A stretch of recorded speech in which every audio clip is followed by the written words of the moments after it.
Opposition نے تو دو ٹوک کہا ہے کہ اس حکومت کو بجٹ پیش کرنے کا کوئی اختیار ہی نہیں، حکومت جعلی ہے، 47 پہ آئی ہے۔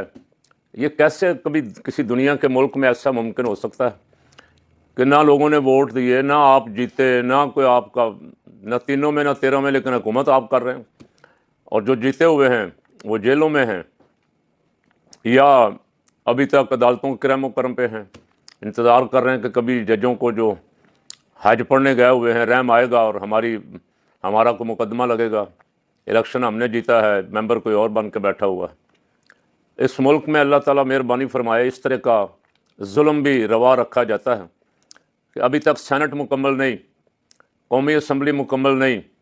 صوبائی اسمبلیاں مکمل نہیں، مخصوص نشستیں جب تک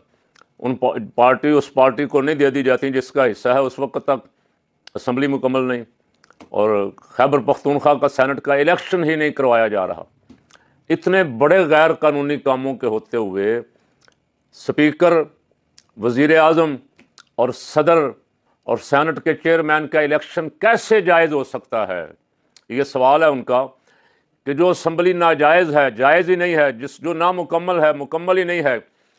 وہ بجٹ کیسے پیش کرے؟ وہ عوام کی قسمت کے فیصلے کیسے کر سکتی؟